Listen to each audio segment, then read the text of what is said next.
Hello everyone, कैसे हैं आप सब। एक बार पुनः शिव कोचिंग क्लासेस पर स्वागत है। सुपर फास्ट रिवीजन में बच्चों आज हम बात करेंगे जितने भी हिंदी के महत्वपूर्ण अंतर हैं एक ही वीडियो में कंप्लीट कर लेंगे। हालांकि यहाँ पे बहुत ज़्यादा अंतर मैं लेकर आया हूँ, लेकिन जो महत्वपूर्ण है उसको पहले देखेंगे। और जिन बच्चों ने अभी तक नोट्स नहीं लिया है शिव कोचिंग क्लासेस का, जैसे मैं ये वीडियो लेक्चर दे रहा हूँ, ये सारे अंतर सब नोट्स में अवेलेबल है। नोट्स के चार्ज मात्र 100 रुपीज़ है। जिन बच्चों को यदि प्रॉपर नोट्स की ज़रूरत है वो 9685299149 इस नंबर पर व्हाट्सएप मैसेज कर सकते हैं, जानकारी ले सकते हैं। मात्र बच्चों 100 रुपये चार्ज है। बढ़िया नोट्स आपको मिल जाएंगे, ऑब्जेक्टिव भी साथ में आपको मिलेगा। ठीक है बच्चों, तो जिनको भी नोट्स लेना है, प्रॉपर तैयारी करना है तो कांटेक्ट जरूर करें। सुपर फास्ट रिवीजन के लिए नोट्स होना चाहिए, क्योंकि एक दिन में आपको रिवीजन करना है, उस समय आपको वीडियो काम में नहीं आएगा। तो चलिए शुरू करते हैं बच्चों। आत्मकथा और जीवनी में अंतर। पहला अंतर यही है, आत्म मतलब स्वयं, कथा यानी लिखना, किसी चीज पर टिप्पणी करना, किसी चीज पर वर्णन करना, और जीवनी मतलब किसी जीवन के बारे में वर्णन करना। तो बच्चों जो आत्मकथा होती है अपने ही जीवन की गाथा होती है, अपने जीवन की कहानी होती है, अपने ही जीवन की घटना पर आधारित तथ्य होता है। लेकिन जीवनी जो होता है बच्चों, किसी व्यक्ति के जन्म से लेकर मरण तक की कहानी उस पर लिखा जाता है, वो आपका जीवनी कहलाएगा।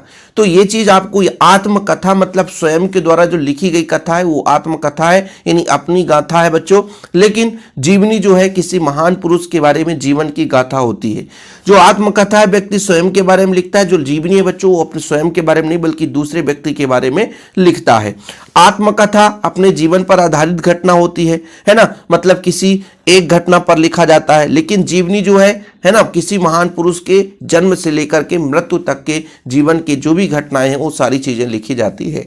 जीवनी मतलब जीवन में क्या क्या घटनाएं घटी उसके सब कुछ लिखा जाता है। ठीक बच्चों, तो आत्मकथा जीवनी में अंतर क्लियर कि आत्मकथा क्या है, अपने ही जीवन की गाथा है, जबकि जीवनी महापुरुष के जीवन की गाथा है। इसमें रचनाकार अपने जीवन पर लिखता है, जीवनी में रचनाकार किसी अन्य व्यक्ति के जीवन पर लिखता है। आत्मकथा जीवन की घटना पर आधारित की जाती है बच्चों, जबकि जीवनी जन्म से मृत्यु तक की घटनाएं होती है। चीजें क्लियर बच्चों, अंतर आपसे बन जाएगा, कोई दिक्कत तो नहीं है। चलिए नाटक और एकांकी में अंतर देखते हैं। दूसरा हमारा अंतर बच्चों नाटक और एकांकी। एकांकी मतलब एक अंक और एक अंक मतलब विधा छोटी, बस सिंपल है। इसी से आपका निष्कर्ष निकल जाएगा कि एक अंक वाली विधा है, ये संक्षिप्त है मतलब छोटा आकार है, इसमें पात्र की संख्या कम है। बस देखो भैया, ऐसे ही याद करना है, रट्टाफिकेशन करने से मतलब नहीं है। शब्द का अर्थ निकालो, माइंड में बिठा लो कि एकांकी मतलब एक अंक, एक अंक मतलब छोटी विधा, छोटी मतलब पात्र की संख्या, सीमा, आकार छोटा, संक्षिप्त संवाद, है ना, सिंपल है। और बच्चों ये एक अंक वाली विधा है, इसमें नाटक में इसका हो जाएगा अनेक अंक वाली विधा। एकांकी में पात्र सीमित है भाई, एक अंक है मतलब सूक्ष्म है, आकार भी छोटा है, संक्षिप्त संवाद है ना। और इसका उल्टा हो जाएगा, इसका आकार बड़ा, पात्रों की संख्या ज्यादा, है ना, इसमें व्यापकता रहती है। 1 मिनट में अंतर याद हो जाता है, बस समझने वाला व्यक्ति हो कि जब भी नाटक और एकांकी दिख जाएगा तो एकांकी मतलब एक अंक वाली विधा और नाटक अनेक अंक वाली विधा हो जाती है। जब एक अंक वाली विधा है और अनेक, तो इसकी अपेक्षा एकांकी तो छोटा होगा, तो नाटक का आकार बड़ा है तो एकांकी का आकार छोटा है। एकांकी में पात्रों की संख्या कम होगी, लेकिन नाटक में पात्रों की संख्या अधिक होती है। संवाद भी थोड़ा सीमित होगा बच्चों, इसमें संवाद ज्यादा होता है। स्क्रीनशॉट जिन बच्चों को लेना है तो ले सकते हैं, है ना, बढ़िया आपको। और मैं आपको बता दूं कि आपको 2 से तीसरा अंतर पढ़ने की जरूरत ही नहीं है। 3 अंतर यदि आपसे बन रहा तो बहुत बन रहा भाई, है ना, एग्जाम में 2 नंबर का ही पूछा जाएगा। तीसरा अंतर आपको पढ़ने की जरूरत नहीं रहेगी। इसमें देखते हैं बच्चों मुहावरा लोकोक्ति में अंतर, कई बार पूछा गया है।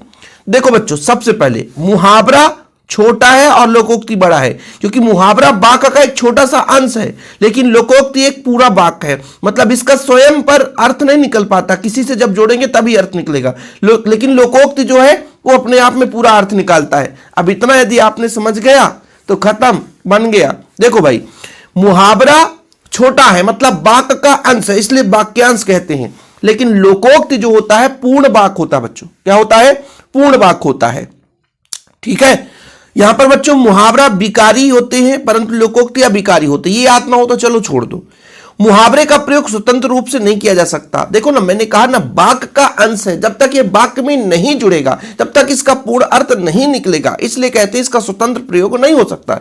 लेकिन जो लोकोक्ति है ये पूरा का पूरा वाक्य ही है, इसलिए इसका स्वतंत्र प्रयोग होता है। मुहावरे का प्रयोग वाक्य में चमत्कार उत्पन्न करने के लिए करते हैं। लोकोक्ति का प्रयोग अभिव्यक्ति को प्रभावशाली बनाने के लिए किया जाता है। ठीक है बच्चों, मुहावरे का जन्मदाता कोई आम व्यक्ति होता है, लोकोक्ति के जन्मदाता कोई महापुरुष होता है। अब मैं आपको बताऊं कितने अंतर तैयार करना सर, 2 ही अंतर तो पढ़ना है।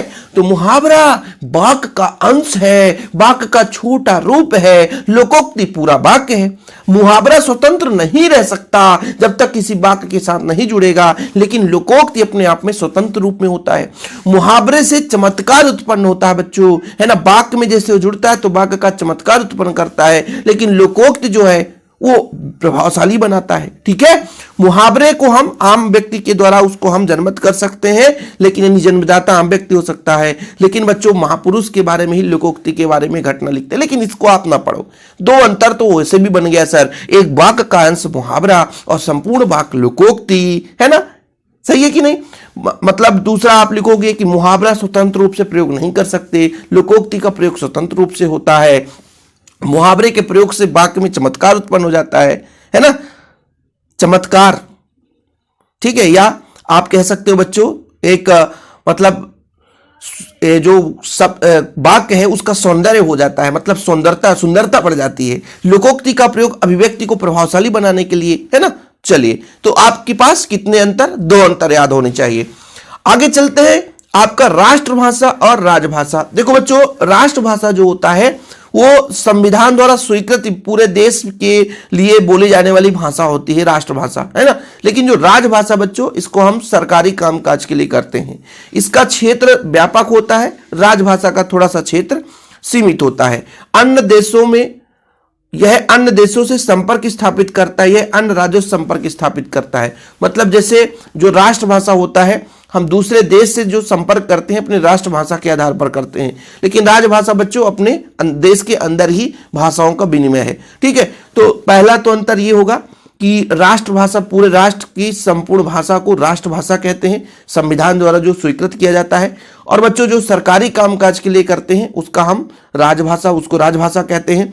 इसका क्षेत्र थोड़ा व्यापक होता है, इसका क्षेत्र सीमित होता है। ठीक है, ये आपको 2 अंतर तैयार कर लेना है बच्चों, जो काफी महत्वपूर्ण है, उनकी मैं बात करता हूं। देखो भाई, रहस्यवाद और छायावाद में अंतर बहुत कम पूछा गया है। ठीक है, ये बहुत कम पूछा गया है, आप लोग चाहो तो तैयार कर सकते हो। रहस्यवाद, इसमें चिंतन की प्रधानता है, इसमें कल्पना की प्रधानता है, इसमें ज्ञान व बुद्धि तत्व की प्रधानता है, इसमें भावना की प्रधानता है, इसकी प्रकृति दार्शनिक है, इसकी मूल प्रकृति है। तो ये आपको होमवर्क देता हूं, इसमें आप लोग रहस्यवाद में चिंतन रहेगा, इसमें कल्पना की प्रधानता रहेगी बच्चों। ठीक है, जब चिंतन है तो बुद्धि तत्व की प्रधानता होगी, और कल्पना मतलब भाव होगा, भावना रहेगा। ठीक है, इसमें दार्शनिक है, इसमें मूल में प्रकृति है। ठीक, तो ये आपको चाहे तो इसे होमवर्क देता हूं, याद कर लेना। अब बच्चों महाकाव्य और खंडकाव्य में बड़ा सरल तरीके से पढ़ेंगे। महाकाव्य यानी महा मतलब बहुत बड़ा, और खंड मतलब कटा हुआ। खंड जैसे किसी चीज का आप खंड कर दो तो टूटा हुआ भाग है, मतलब जीवन के किसी एक पक्ष का वर्णन रहेगा, वो खंड काव्य है। लेकिन जीवन के विविध पक्षों का वर्णन रहेगा। श्री रामचरितमानस में श्री राम जी के पूरा जन्म से लेकर के मृत्यु तक उनके लौकुश कांड, हर चीज जो भी घटनाएं हुई होगी उनके जीवन में सब कुछ वर्णन है। तो वो बच्चों आपका एक क्या कहलाया, महाकाव्य कहलाया। लेकिन यदि किसी व्यक्ति के किसी एक घटना पर हम लिख देते हैं, उनके आदर्श को स्थापित कर देते हैं, तो आपका खंड काव्य कहलाता है। ठीक है बच्चों, तो इसका आकार बड़ा होगा, खंड काव्य का आकार छोटा होगा। ये किसी व्यक्ति के बारे में संपूर्ण जीवन पर वर्णन होगा, यानी किसी महापुरुष के जीवनी के बारे में संपूर्ण वर्णन होगा, लेकिन ये किसी जीवन के एक पक्ष का ही चित्रण करेगा। बोलो सर 2 अंतर तो हो गए। अरे बहुत सरल है यार। महाकाव्य में जीवनी के विविध पक्षों का चित्रण होता है, खंड काव्य में जीवन के एक पक्ष का चित्रण होता है। इसमें अनेक जीवन आदर्शों की स्थापना होती है, इसमें एक जीवन आदर्शों। अनेक जीवन आदर्श का मतलब जैसे रामचरितमानस पढ़ते हो जब, तो श्री राम जी के साथ साथ जैसे लक्ष्मण जी की, भरत जी की, सीता जी की, राजा दशरथ, जनक, हनुमान, सबके जीवन के बारे में बढ़िया सौंदर्य से स्थापित होता है। लेकिन खंड काव्य में ऐसा नहीं रहता। इसमें अनेक घटनाओं पर आधारित होती है। जीवन में जो जो घटना है उनके वो सब कुछ समारोहित रहता है बच्चों। इसमें एक ही घटना पर आधारित रहता है। इसमें अनेक रस छंद का प्रयोग होता है। इसमें एक रस और एक छंद का, इसका आकार विशाल है, इसका आकार लघु है। बताओ किस बच्चे से 3 अंतर नहीं बनेगा यार। जो चैनल पे पहली बार आया है वो थोड़ा सा, है ना, चैनल को सब्सक्राइब नहीं कर रहा है यार, प्लीज चैनल को सब्सक्राइब कर लो। जिन बच्चों को हिंदी का नोट्स लेना है तो नोट्स जरूर ले लेना। मात्र 100 रुपए की बात है भाई, चाउमीन खा के आ जाओगे 2 दोस्त, लेकिन हिंदी का नोट्स ले लोगे भैया, बेहतरीन तैयारी करोगे, याद रखोगे कि हाँ यार बढ़िया नोट्स था। प्रबंध काव्य मुक्तक काव्य में अंतर। प्रबंध काव्य थोड़ा सा विस्तृत है बच्चों, है ना। मुक्तक काव्य का विषय केवल एक भाव पर होता है। प्रबंध काव्य अनेक छंद की प्रधानता होती है, इसमें एक छंद की प्रधानता होती है। प्रबंध काव्य में अनेक रस होते हैं, इसमें एक रस होते हैं बच्चों। प्रबंध काव्य में अनेक सर्ग होते हैं, है ना। मुक्तक काव्य 2 पंक्ति वाला एक ही छंद हो सकता है। तो बच्चों यहां पर आपको थोड़ा सा 1-2 अंतर कैसे याद करना है। प्रबंध काव्य का आकार बड़ा होता है, मुक्तक काव्य का आकार छोटा होता है। ऐसे तरीके से दिमाग लगाना है। जब इसमें प्रबंध काव्य का आकार बड़ा है तो मतलब इसका जो कथा है वो विस्तृत होगी, लेकिन बच्चों इसमें केवल एक ही विषय पर एक ही भाव पर उल्लेख होता है, तो ये आपका थोड़ा सा छोटा होगा। प्रबंध काव्य में बच्चों, है ना, अनेक छंद का प्रयोग होता है, बहुत सारे छंदों का प्रयोग रहता है। लेकिन मुक्तक काव्य में ऐसा नहीं है, विशेष पर्टिकुलर किसी एक छंद का प्रयोग करते हैं। इसमें अनेक रस होते हैं, इसमें एक ही रस होते हैं। तो कितने अंतर? 3 अंतर। इसमें अनेक सर्ग होते हैं बच्चों, इसमें अनेक सर्ग नहीं होते हैं। उदाहरण में एक एक उदाहरण जरूर लिख लेना। प्रबंध काव्य का रामचरितमानस, और बच्चों ये आपका खंड, जैसे प्रबंध काव्य का महाकाव्य होता है ना, तो ये रामचरितमानस है ना, और मुक्तक काव्य में बिहारी सतसई। तो एक एक उदाहरण तैयार कर लेना। 2-2 अंतर, ज्यादा मैं फोकस नहीं कर रहा हूं क्योंकि 2 अंतर ही आपको तैयार करना है। संचारी भाव मतलब जैसे आप किसी काव्य को पढ़ रहे हो बच्चों, तो अल्प समय के लिए मन में संचरित हुआ भाव और वो खत्म हो गया, संचारी भाव हो गया, है ना। लेकिन स्थायी भाव, जैसे मान लीजिए किसी आप एक्सीडेंटल घटना को देख लो तो अंदर में क्रोध आ जाता है, और क्रोध क्या हो जाए? स्थायी हो गया, है ना। क्रोध क्या हो गया? स्थायी हो गया। वो कई मतलब घंटों तक, कई दिनों तक वो मन में बैठ जाता है। आपके परिवार में कोई यदि अच्छा व्यक्ति, है ना, चला जाए जीवन से, तो आपको हमेशा के लिए वो क्रोध बन जाता है। जैसे आपके दादा दादी यदि मान लीजिए हैं या नहीं है, यदि परिवार में कोई भी घटना हो सकता है, हमारे जैसे दादा दादी गए तो वो जीवन में वो दुख कभी नहीं खत्म हो सकता। तो वो स्थायी भाव, अंदर हमारे शरीर में वो क्रोध मतलब दुख आ गया, है ना, तो वो दुख अंदर बना ही रहेगा। यदि किसी से लड़ाई हो गया, क्रोध हो गया भयंकर, तो वो क्रोध बना ही रहेगा। यदि किसी से प्रेम हो गया तो फिर अंदर श्रृंगार रस की प्रधानता बनी रहेगी। तो जब कोई भाव शरीर के अंदर स्थायी रूप से विद्यमान हो जाती है तो स्थायी भाव होता है। लेकिन जब मन में कुछ भाव ऐसे आते हैं जो अल्प समय के लिए आते हैं और संचरित होकर के चले जाते हैं, तो वो आपका बच्चों संचारी भाव कहलाता है। ठीक है, संचारी भाव की संख्या 33 है, इसके भाव की संख्या 10 है। बस 2 ही अंतर याद करना है, ज्यादा मैं आपको नहीं कहूंगा बच्चों। आप लोगों को यदि लगे कि ये स्क्रीनशॉट लेना चाहिए तो स्क्रीनशॉट जरूर ले लिया करें, क्योंकि एकदम संकलित करके लाया हूं और आपको कहीं भी ऐसा नहीं मिलेगा एक साथ। बढ़िया मेरे नोट्स में सब कुछ रहता है। ठीक है, तो स्थायी भाव की संख्या 33, संचारी भाव की संख्या कितनी बच्चों? 33, स्थायी भाव की संख्या 10। एक रस में कई संचारी भाव होते हैं, लेकिन एक रस में एक ही स्थायी भाव होता है। जैसे 10 रस है तो 10 ही स्थायी भाव बच्चों, ये स्थायी भाव के अंग है ना। जबकि स्थायी भाव जो होता है बच्चों, ये संचारी भाव के अंग नहीं हो सकते। ये आते जाते रहते हैं, अल्प समय के लिए आते चले जाते हैं, लेकिन ये स्थायी रूप से विद्यमान हो जाता है। बोले सर ये बहुत बढ़िया है यार, याद हो गया, कोई दिक्कत ही नहीं है ना। चलिए, इसमें से आपको बच्चों विभाव अनुभाव थोड़ा सा देख लेना है। विभाव अनुभाव उतना महत्वपूर्ण नहीं, लेकिन वर्णिक छंद मात्रिक छंद बहुत महत्वपूर्ण है। ठीक है, तो थोड़ा सा आप लोग विभाव अनुभाव देख लो। कभी कभार 2 नंबर की बात हो जाती आ जाता है। स्थायी भाव को जागरण करने के सहयोग देने वाले कारण को हम क्या बोलते हैं बच्चों? विभाव कहते हैं। लेकिन आश्रय की चेष्टाएं ही अनुभाव कहलाती है। देखिए, एक एक नंबर में इसकी परिभाषा पूछ दी जाती है। अंतर के साथ साथ आपका एक नंबर भी तैयार हो जाता है। विभाव किसे कहते हैं? विभाव किसे कहते हैं बच्चों?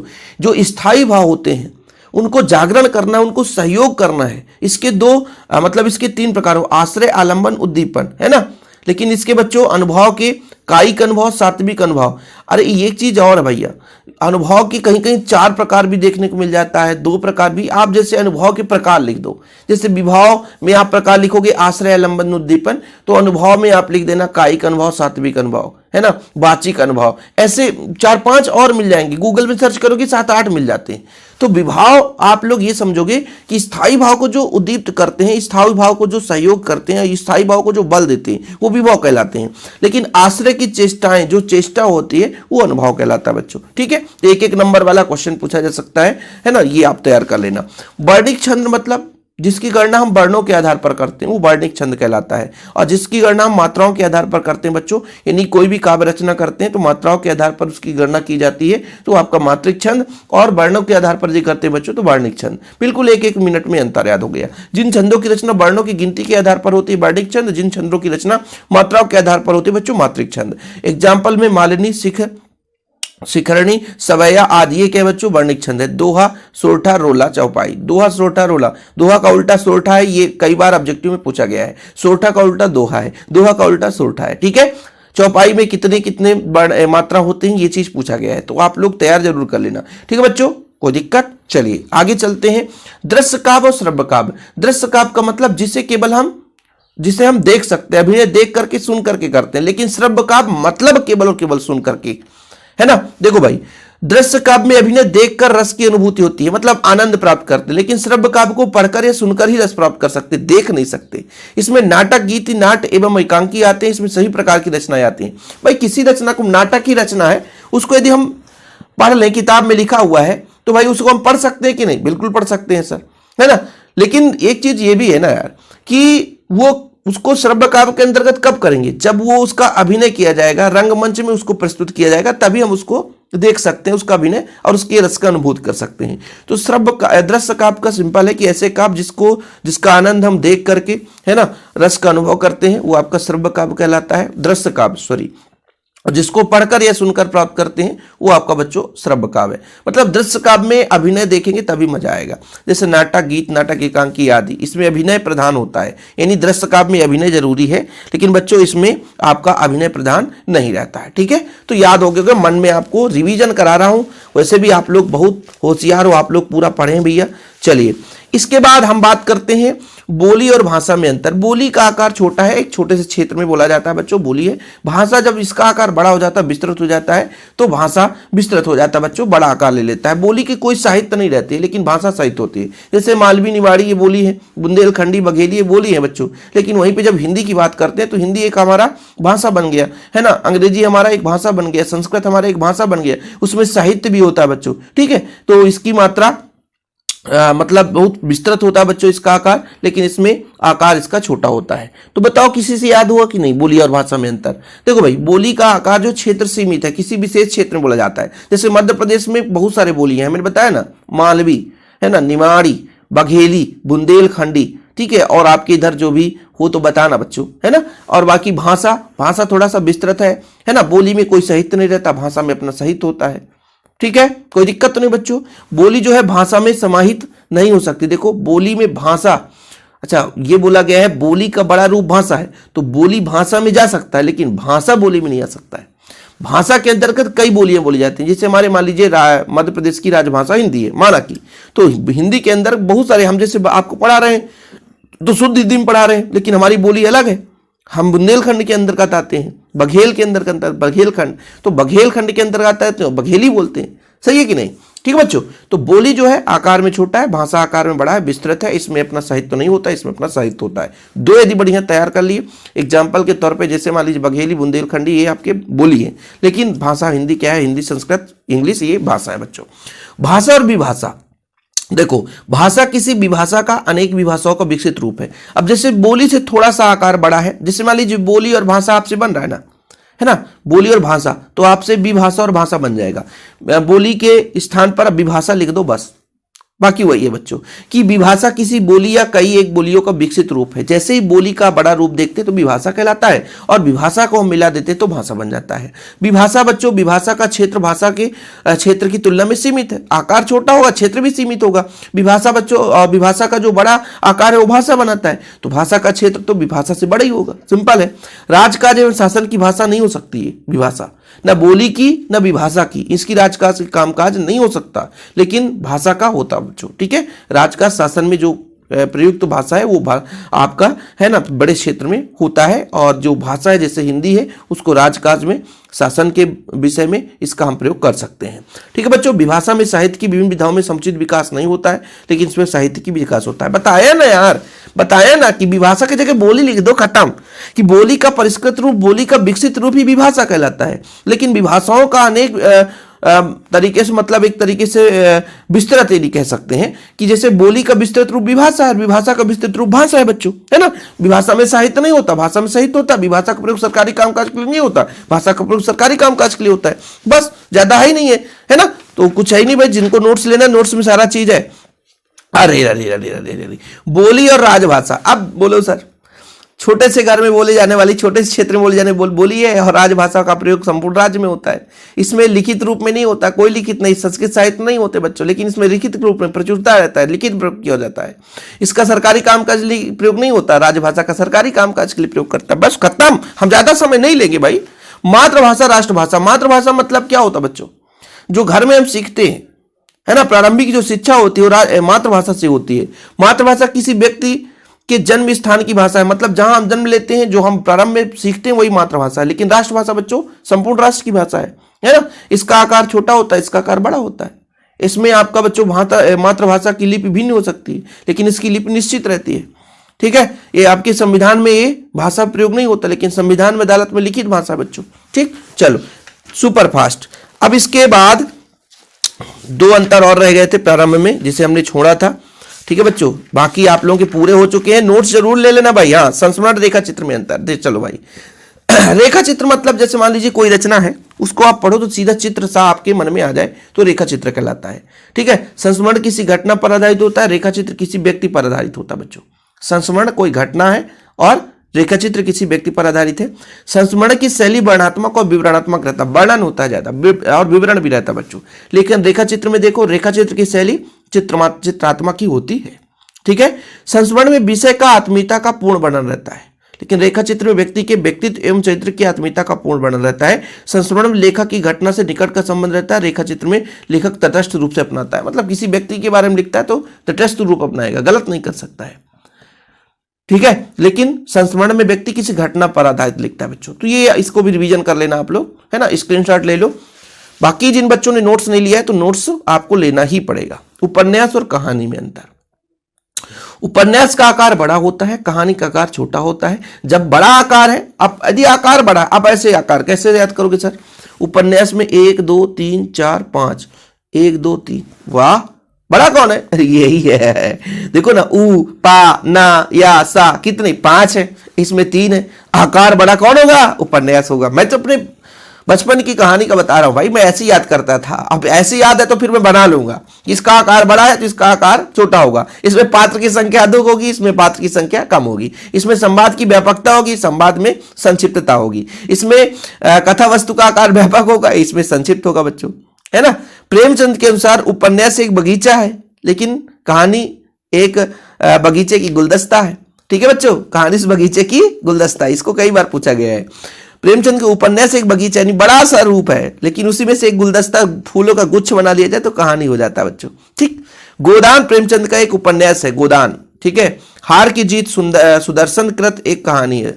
ठीक है, चलो भाई, तो ये पूरे कंप्लीट हुए ना। और जिन बच्चों ने नोट्स नहीं लिया तो व्हाट्सअप नंबर ये हमारा है, कांटेक्ट करें, मात्र 100 रुपए चार्ज है, बढ़िया नोट्स मिलेगा। ओके बच्चों, फिलहाल अभी के लिए इतना ही। वीडियो पसंद है तो लाइक करके शेयर करें, और भैया दबा के लाइक कर दो यार, लोगों को शेयर कर दो। आप लोगों के लिए हेल्पफुल ऐसे वीडियो आते रहेंगे, लेकिन हाँ, आप लोगों का भी थोड़ा सा प्यार सपोर्ट बना रहे। ओके बच्चों, जय हिंद, वंदे मातरम।